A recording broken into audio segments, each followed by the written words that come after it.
Hello, कहिड़ा हाल आहिनि? परेशान त न आई न? ऐं माही जो हाल वॾे कीअं आहे? उहा बि त परेशान हूंदी, कुझु ॿुधायो त कोन अथसि न? माही ॾाढी परेशान हुई सोराब। यासिर पंहिंजी फैमिली खे हिते घुराए वरितो हुयो। अवां जो ईअं ओचितो वञणु अवां जे ख़िलाफ़ का साज़िश पई सम्झे। हुआ चवे पई त अदा कुर्बान या एसएसपी जमाल खां हिन सिलसिले में मदद वठिजे। वो काफ़ी ॾिनल आहे ऐं हिन मिशन सां लॻी पई आहे। कनीज़ या कुझु बि न आहे ऐं मां जल्दी ई वापसि ईंदुसि ऐं अचण सां ई पंहिंजे सभिनीनि दुश्मननि ते बिजली वांगुरु कड़कंदुसि। तूं हिकिड़ो कमु कर, तूं माहिन खे सम्झाए थधो करीसि। यंग ब्लड आहे, किथे जज़्बात में वो ग़लति फ़ैसिलो न करे वेहे। माहिन ऐं यासिर मुसलसल एसएसपी जमाल सां राब्ते में आहिनि। जेकॾहिं तूं चवीं त मां उन्हनि खे रोके छॾियां?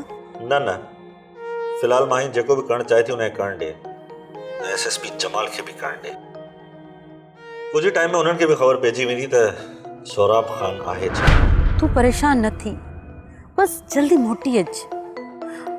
मूंखे ॾाढो डप थो थिए किथे माहिन को ग़लति फ़ैसिलो न करे वे। माहिन समझदार आहे ऐं मूंखे पक आहे त उहो मूंखां कॾहिं बि परे न थींदी।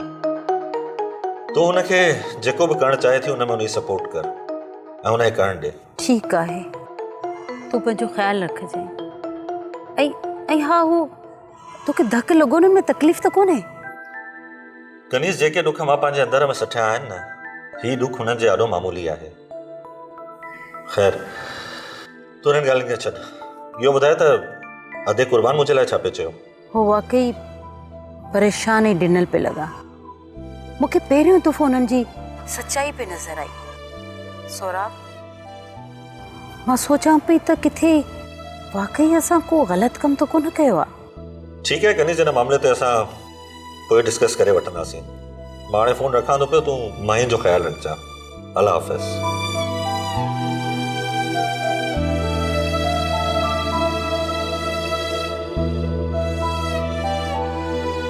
सतार जे पोयां को न को माण्हू त ज़रूरु आहे। मूंखे हुन लिखियल दुश्मन खे ॻोल्हणो पवंदो।